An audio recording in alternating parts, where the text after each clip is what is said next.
श्रावक सेवा संस्था से मैं श्रावक मित्र पंडित महावीर मनु आप सभी को सादर जय जिनेन्द्र। हमारे पहले एपिसोड में हमने बताया था कि हम क्या करने वाले हैं। अब मैं कैसे करने वाले हैं इसके बारे में आपको बताता हूँ। श्रावक सेवा संस्था ये रजिस्टर्ड गवर्नमेंट अप्रूव ATG 12 के साथ में full frame government registered body, ये श्रावकों की सेवा करने के लिए प्रतिबद्ध, एक समाज सुधार का कार्य करने के लिए प्रतिबद्ध। आने वाली भविष्य की खतरे को अगर विद्वान लोग नहीं देखेंगे तो समझ लेना वो विद्वान नहीं है, वो समाज का हित नहीं चाहते। इसलिए इस कार्यक्रम से इस घटना का संचालन है। इसके 3 उद्देश्य हैं। श्रावक सेवा संस्था के 3 उद्देश्य: स्वावलंबन, शिक्षा और स्वास्थ्य, 3 सूत्री कार्यक्रम। अगर सबसे पहला कार्यक्रम इसका है स्वावलंबन बनना, आत्मनिर्भर बनाना, समाज के युवाओं को आत्मनिर्भर बनाना। तो किस प्रकार आत्मनिर्भर बनाएंगे? तो हमारा मिशन जो है वो आत्मनिर्भर बनाने का है कि श्रावक सेवा संस्था अपने एक प्लेटफॉर्म ऐसा निर्माण करे जिसमें समाज के युवा वर्ग और जो व्यापारी वर्ग हैं, जो सफल है इंडिया में, वो एक प्लेटफॉर्म पे आए। वो इंडिया में इतना बेहतर कर रहे हैं तो हम चाहते हैं कि वो युवा उनसे जुड़े, जिनके पास आर्थिक संबल नहीं है और कोई बड़ा व्यापार करना चाहते हैं, तो वो इनके ही कमीशन एजेंट बनकर इनका ही माल विश्व के 190 देशों में बेच सके और ये ट्रेनिंग सेंटर उसमें मदद कर सके। ऐसा विज़न इनके सामने, मिशन और विज़न श्रावक सेवा का संस्था का है। अब कौन सा प्रोडक्ट क्या बेचना है? तो कोई भी प्रोडक्ट जो आप जिस निर्माण में, अगर आप खेती करते हो तो खेती का प्रोडक्ट आप हो सकता है, आप किराना का करते हो तो किराना का व्यापार हो सकता है, आप मसाला करते हो तो मसाला का हो सकता है, इलेक्ट्रॉनिक का हो सकता है, कोई भी इलेक्ट्रॉनिक से लेकर सारा कार्यक्रम आप इस पे बेच सकते हैं। ध्यान आपको यही रखना है, कंपटीशन का ज़माना है। कोई भी प्रोडक्ट आप विश्व बाजार में अगर बेचना चाहते हैं, वो घूम घूम कर आपके पास न आए, डायरेक्ट आपके पास आए और डायरेक्ट आप ले जाकर, बीच का कोई एजेंट आपके बीच में नहीं रह सकता है। इससे उसकी कॉस्टिंग बढ़ जाएगी। कॉस्टिंग बढ़ने से आप कंपटीशन में टिक नहीं पाओगे। इसलिए कोई भी कैटेगरी करे, ज़्यादा से ज़्यादा घूम कर नहीं आए, सीधी हमारे पास पहुँचे। मैन्युफैक्चर से या हम डील कर सकते हैं, हमारे जो मैन्युफैक्चर हैं, जो हमारे उद्योगपति, उनके साथ में डील करके हमारे युवा इस व्यापार को गति दे सकते हैं, कोई भी प्रोडक्ट चुन सकते हैं। अब बिजनेस जब करने बैठते हैं तो हमारे साथ में बहुत सारी परेशानियां आती हैं। इससे क्या होता है कि जो सफल व्यापारी हैं, वो सफल व्यापारी एक्सपोर्ट का बिजनेस नहीं कर पाते। बड़े दुख को साथ बताना पड़ रहा है कि एक्सपोर्ट के व्यापार में जो समाज भारत में नंबर 1 है व्यापार के मामले में, एक्सपोर्ट के मामले में पिछड़ रही है। हम बिल्कुल पिछड़ रहे हैं। भविष्य में हमारे साथ जरूरी नहीं है कि मल्टीनेशनल कंपनियां हमें आज जैसा व्यापार करने दे, तो फिर हमारे सामने प्रॉब्लम बहुत आ सकती है। तो इस व्यापार की ओर अगर हमने आज नहीं देखा और हम सक्षम नहीं हुए तो बहुत बड़ी हमारे सामने परेशानियां आ सकती है। इसी परेशानी के मद्देनज़र हम ऐसा प्लेटफॉर्म बना रहे हैं। अब व्यापार करने के लिए सारी परेशानियां जो होती हैं वो क्या है, 14 बिंदु हमने यहाँ पर बताए हैं। कोई भी व्यापार करने से लिए सेल्स टारगेट करना पड़ता है कि मैं इतना चीज़ बना रहा हूँ, इतना बिकना चाहिए। तो इंडिया में तो करना आसान है, लेकिन विश्व में आप नहीं कर पाते हैं। मार्केटिंग मैनेजमेंट, किस प्रकार ये माल कौन से मार्केट में कहाँ बेचना है, ये मार्केटिंग आपका जो मैनेजमेंट होता है वो इंडिया में करते हैं, लेकिन बाहर आप इसमें बिल्कुल शून्य हो जाते हैं। तीसरा, एम्प्लॉयमेंट मैनेजमेंट, कितने एम्प्लॉय रखना है, इंडिया में आप कर लेंगे लेकिन बाहर के में आपका नहीं कर पाते। ट्रस्ट फैक्टर इसी बढ़ता है। इंडिया में आप जैन बंधुओं को देकर ज़्यादा व्यापार करके, इधर करके, या फिर जो अपना उससे करके ट्रस्ट कर सकते। रिचेबिलिटी टू कस्टमर, इंडिया में आप पहुंच सकते हैं लेकिन इंटरनेशनल में हार्ड है। जो प्रोडक्ट आप बना रहे हैं उसमें ब्रांडिंग प्रमोशन इंडिया में तो आप कर लोगे, बाहर आप शून्य हो जाते हैं।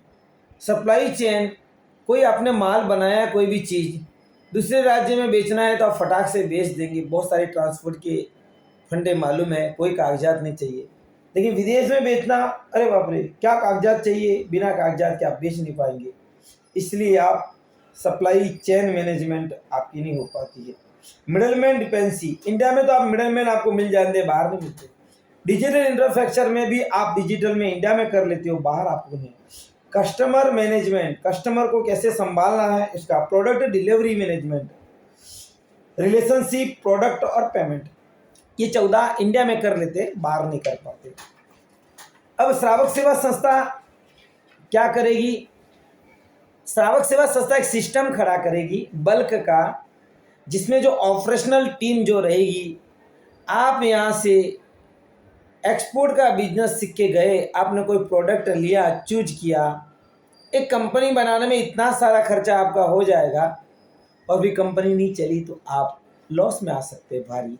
इस डर से कई मध्यम वर्गीय परिवार श्रावक से ये अपना एक्सपोर्ट के बिजनेस में नहीं जाते हैं या फिर बिजनेस में नहीं जाते हैं और वो जॉब का मार्ग चुनाते हैं। श्रावक सेवा संस्था आपका सारा ऑपरेशनल संभालेगा बल्क में। एक श्रावक सेवा संस्था का सिस्टम धर्मशाला जैसा रहेगा। धर्मशाला में कोई भी आके रूम ले सकता है और रात गुजार सकता है, अगले दिन जा सकता है, उसके लिए कोई मनाही नहीं है। घर में ऐसा नहीं है, आपके घर में आपके ही मेंबर आ सकते हैं, आपकी अनुमति से ही आ सकते हैं, आपके रिश्तेदार ही आ सकते हैं। लेकिन यहाँ पर ऐसा नहीं है, धर्मशाला में सभी आ सकते हैं। उसी प्रकार श्रावक सेवा संस्था का ऐसा मैनेजमेंट सिस्टम बिजनेस का बिछाएगा, आप भी आइए और कोई भी आइए, जितने दिन रुकना है रुकिए। किस प्रकार मदद करेगा? श्रावक सेवा संस्था ग्लोबलाइज में आपको लेके जाएगा, आपके एक्सपोर्ट को आपको देखेगा, एक्सपोर्ट इंपोर्ट को देखेगा। तो सबसे पहले आपका जो सेल्स जो रहेगा उसको संभालेगी, shipping, supply chain, transport, logistics, delivery, सारा चीज श्रावक सेवा संस्था जो सिस्टम बनाएगी वो सबके लिए होगा। उस सिस्टम में आपका भी माल जाएगा, 10 लोगों का और भी जाएगा, बल्क में ये चेन बनेगी और बल्क में ये सारा कार्य होगा। फिर जब आप एक्सपोर्ट भी और इंपोर्ट बिजनेस सीख जाएंगे, उसमें क्या प्रॉब्लम आएगी और उसका सॉल्यूशन क्या होगा, इस बारे में श्रावक सेवा संस्था आपको बताएगी। अब एक्सपोर्ट इंपोर्ट में जैसे कोई आपने ब्रांड आप सेलेक्ट करते हैं तो उसका ब्रांड बिजनेस नाम रहा और सेलेक्टिंग प्रोडक्ट इंपोर्ट एक्सपोर्ट कौन सा करना है, किस प्रकार का मार्केट कहाँ ढूंढना है, सप्लायर की क्या चेन होगी, प्राइस क्या होगा, कस्टमर कैसे ढूंढे जाएंगे, डिलीवरी कैसे दी जाएगी, और फिर ये गेट ग्लोबल जो राइज का बिजनेस हमें कैसे फलदायी होगा, इन सारे में श्रावक सेवा संस्था आपकी मदद करेगी। श्रावक सेवा संस्था में जुड़ने वाले 3 प्रकार के लोग हैं। 3 प्रकार के कौन होंगे? एक तो हमारा यंग होगा, जो युवा है, जो मिडिल क्लास में है लेकिन उसके पास सपने हैं, लेकिन वो मिडिल क्लास का आदमी व्यापार बड़े से बड़ा करना चाहता है लेकिन आर्थिक विपन्नता के कारण न कर पाता है। एक तो वो युवा है जिसे, तो इसमें हम क्या करते हैं, उसके सामने शर्त रखते हैं मध्यम वर्गीय, तुम जॉब करो जॉब करो, जॉब में लाखों की सैलरी आपको मिल जाएगी। तो जो जॉब से पिछड़ जाते हैं उनका कैरियर जीवन बर्बाद हो जाता है, वो अपने सपनों को साकार नहीं कर पाता है और कई इस मामले में अविवाहित रहने का कारण हमारे युवाओं का यही है। तो वो अपने सपनों को व्यापार के माध्यम से पूर्ण कर सकता है, वो यंग लोग हैं।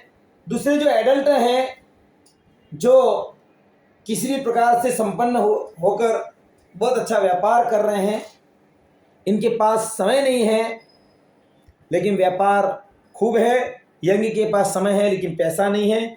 तीसरा ओल्ड हैं, जिनके पास पैसा भी है समय भी है लेकिन इनके पास एनर्जी नहीं है।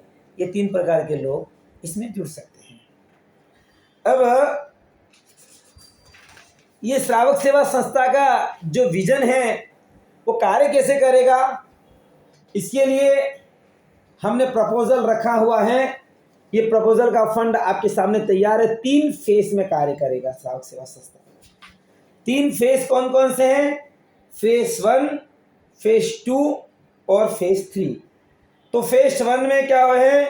फेज 1 में कॉन्टैक्ट, रजिस्टर, कनेक्टिविटी, सबसे जुड़ना, जुड़ के रजिस्टर और एजुकेट।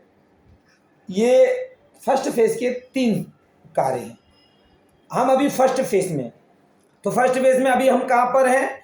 हम अभी कनेक्टिविटी में लोगों तक जागरूक कर रहे हैं, लोगों तक हम पहुंच रहे हैं कि हम ये करना चाह रहे हैं, हमारे साथ जुड़िए। जुड़ने के बाद क्या करेंगे? हम एक रजिस्ट्रेशन फॉर्म निकालेंगे, लोगों से कहेंगे कि आप जुड़े हैं, हमारा कनेक्टिविटी हुए हैं, हमारे साथ जुड़े हैं, तो आप हमारे ट्रेनिंग सेंटर में आने के लिए रजिस्ट्रेशन कीजिए। वो लोग रजिस्ट्रेशन करेंगे, रजिस्ट्रेशन की फीस नहीं ली जाएगी, वो फ्री होगी। और रजिस्ट्रेशन करने के बाद हम उनको 25 जनवरी को हमारा सबसे पहला श्रावक सेवा संस्था का पहला ट्रेनिंग शिविर लागू होगा, आयोजित किया जाएगा, जो जनवरी में लगाने की योजना है। पदमपुरा क्षेत्र, बाड़ा पदमपुरा में लगेगा। ये फर्स्ट फेज का यहाँ कार्य पूरा होगा। सेकंड फेज में क्या है? Youngster with no experience, businessman with less technical knowledge और इंटरेक्टिव न्यू बिजनेस। ये 3 प्रकार के लोग उसमें जुड़ेंगे। कौन कौन से जुड़ेंगे? फर्स्ट फेज में जो सर्विस आने वाले कौन कौन से मैंने बताया, एक तो यंगस्टर हैं, एक बिजनेसमैन है, और एक जो जिनके पास पैसा तो है, समय भी है, लेकिन एनर्जी नहीं है, वो बैठे बैठे सिस्टम के द्वारा आपके बिजनेस में घुस सकते हैं। तो फर्स्ट फेज का ये कार्य। सेकंड फेज में क्या है? सेकंड फेज में मेंटरशिप होगी और प्रॉब्लम स्टेटमेंट। दूसरे फेज में आपके ऊपर ये निर्णय होगा कि आप जो ट्रेनिंग सेंटर सीख लिए हैं, आप कौन सा प्रोडक्ट में व्यापार करना चाहते हैं, कौन सा प्रोडक्ट चूज करेंगे। आप खेती हैं, आप खेत में कौन सा प्रोडक्ट है, जैसे कि एप्पल ले लिया, अनार ले लिया, ये ले लिया, ये ले, मैं ये करना चाहता हूँ, इस प्रकार ये पैसे। कोई बोलता है मैं इलेक्ट्रिक लाइन में हूँ, ये करो। कोई प्लम्बिंग की लाइन में, कोई ये है, कोई ये। तो ये वो निर्णय करेगा, प्रोडक्ट के बारे में चूज करेगा कि मैं ये प्रोडक्ट में कार्य कर सकता हूँ, ये प्रोडक्ट मेरे को यहाँ से सस्ता मिल सकता है, या मेरे चाचा जी हैं, मेरा परिवार है, मेरा फैमिली का बैकग्राउंड ये है, तो मैं ये करूँगा। ये वो निर्णय इसमें आपको करना पड़ेगा। और फिर इसके बाद हमारा दूसरा कार्यक्रम ये होगा कि आपने प्रोडक्ट चूज कर दिया। प्रोडक्ट चूज करने के बाद प्रोडक्ट के ऊपर हमारी एनालिसिस टीम वर्क करेगी। ये कौन सा प्रोडक्ट ने चूज किया है, इसका क्या मार्केट में है, स्टेटस है, अगर हम करेंगी दूसरी कंपनियां देशों में उनको कितने में मिल रहा है, अगर हमारा सारा खर्चा वहाँ जाके कितने में पड़ रहा है, और दूसरी चाइनीज आदि कंपनियां उसको कितने में बेच रही है। इसको काउंटर करने के लिए इस पर सेकंड फेज में होगा। और इसके ऊपर वेबसाइट और इसका नामकरण, प्रोडक्ट का नाम, सारा बाद में ये सेकंड फेज में होगा। थर्ड फेज है हमारा है एक्शन का है, जिसमें एक्शन और ऑपरेशन होंगे। एक्शन जो हमारा संस्था का जो सिस्टम है वो खड़ा किया जाएगा, और फिर बाद में एक्शन हम इस फील्ड में उतरेंगे और ये कार्य करेंगे। श्रावक सेवा संस्था हाउ कैन वर्क, ये हमने गोल बनाए हैं। उस गोल के हिसाब से श्रावक सेवा संस्था काम करेगी। पहले ट्रेनिंग हो गई, एडवाइस और मेंटरिंग और नॉलेज और सपोर्ट, फर्स्ट फेज का काम है। सेकंड फेज में मोटिवेशन, उनको गाइड करना और फिर उनको मेंटर करना, सेकंड फेज में। थर्ड फेज में क्या है? डायरेक्शन और गोल और सक्सेस। इस प्रकार से हम इस को प्राप्त करेंगे। आगे अब first phase, second phase, third phase जो कार्य होंगे, जो कनेक्ट, जो फर्स्ट फेज का कार्य, सेकंड फेज का, थर्ड फेज का कार्य कैसे होगा, इसके लिए मंथ वाइज डिवाइड किया हुआ है। फर्स्ट फेज जो अभी चल रहा है, सेकंड फेज और थर्ड फेज, तो एक साल के अंदर ये हमने गोल पूरा करने का निर्णय लिया है। फर्स्ट फेज की टाइमिंग है दिसंबर, जनवरी एंड फरवरी। दिसंबर में क्या होगा, दिसंबर में कनेक्टिविटी होगी, लोगों से जुड़ाव होगा। नवंबर में अभी जुड़ाव हो रहा है और मिड दिसंबर तक जुड़ाव होगा। फिर सेकंड कार्य होगा रजिस्ट्रेशन का, दिसंबर और फर्स्ट वीक का जनवरी का रजिस्ट्रेशन होगा। हमारे पास सीमित संख्या के जो मेंबर होने के बाद हम रजिस्ट्रेशन बंद कर लेंगे और जो लोग आ रहे हैं उनके लिए सुविधा बनाने का करेंगे। थर्ड कार्य, उनको ट्रेनिंग देना चालू होंगे।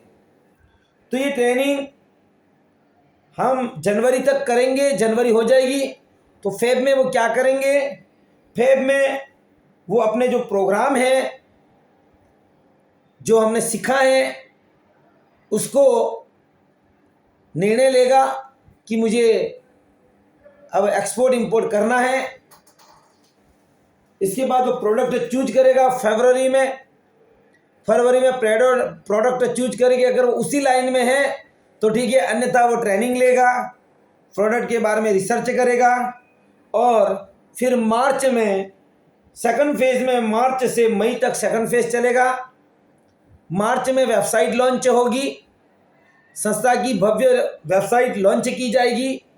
उसमें वो जिसने अपना प्रोडक्ट चूज किया है फर्स्ट फेज में वाले ने, वो सेकंड फेज में मार्च से लेकर उसका रजिस्ट्रेशन चालू होगा उस कंपनी का, उसका लाइसेंस आदि के प्रोडक्ट पर रिसर्च होगा। मार्च में किस मार्केट में ले जाना, किस कीमत यदि तय होगी मार्च अप्रैल मई तक, और उसके सारे सिस्टम तैयार किए जाएंगे।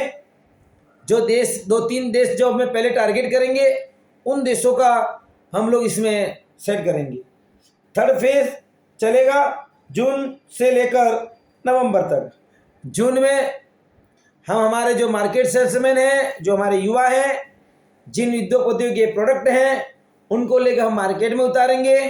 ये पूरी टीम होगी युवाओं की, और उस देश में हमारा पूरा नेटवर्क होगा, हमारी ऑफिस होगी वहाँ पर, रहने की व्यवस्था होगी वहाँ पर उनके लिए। उनको मार्केट का हेल्प किया जाएगा, किस प्रकार आपको मार्केट में उतरना है, क्या बात करनी है, सारी ट्रेनिंग दी जाएगी।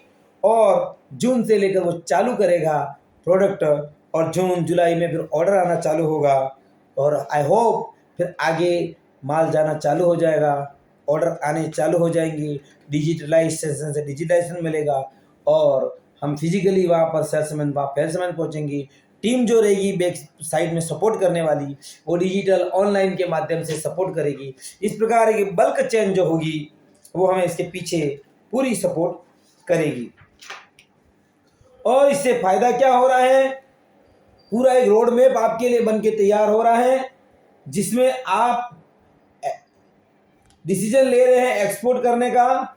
तो आपकी सारी गतिविधियां, आपका मार्केट चूज करना, आपके रूट मार्केट का किस प्रकार से सप्लाई होगी, ये सारी, और मेल, इंटरनेट और फिजिकली, इन सारे से आपके जो कस्टमर तक हैं पहुंचना, और सर्विस, ऑर्डर लेकर सर्विस पहुंचाना।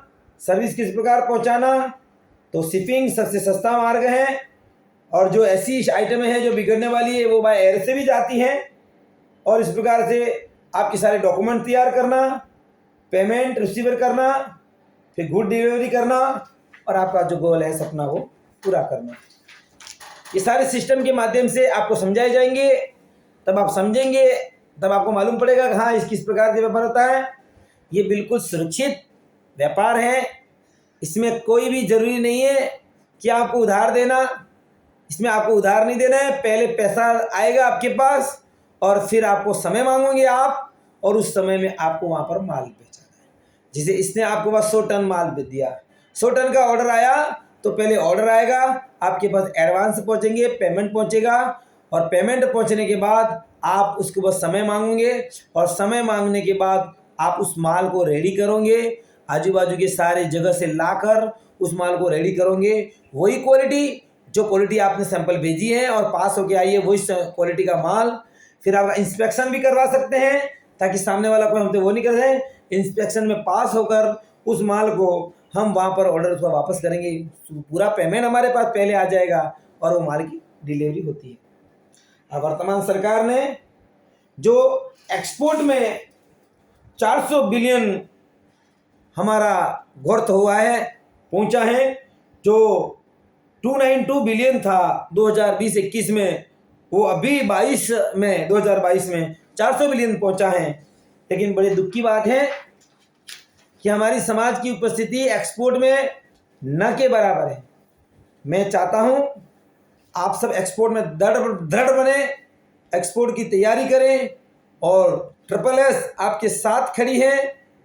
आपको ऐसा नहीं कि आपको ट्रेनिंग देके छोड़ा नहीं जाएगा, जब तक आप उस गोल को, अचीवमेंट को पूरा नहीं करेंगे तब तक आपके साथ में रहेगा। इसके बाद सीखने के बाद आपको लग गया कि मैं तो अकेला करना चाहता हूं, आपके सामने खुले हुए हैं, उंगली पकड़ा दी हमने, अब दौड़ने लग गए, हमारी उंगली की आपको जरूरत नहीं रहेगी। इसलिए श्रावक सेवा संस्था का विजन स्पष्ट है, किसी भी करके आप आर्थिक क्रांति के लिए तैयार हो जाइए। इस वीडियो को आपको लाइक करना है, सब्सक्राइब करना है और चारों ओर इसको फैलाना है। ये भी आपका एक प्रकार से सपोर्ट है। तो आप इस कार्य में अगर कुछ न कर सके तो मेरी वीडियो जो सुनने वाले उनसे अपील है कि इस वीडियो को आप वायरल करें, लोगों को ग्रुपों में भेजें आपके, और इस चैनल को सब्सक्राइब करें। सबको जय जिनेंद्र, जय हिंद।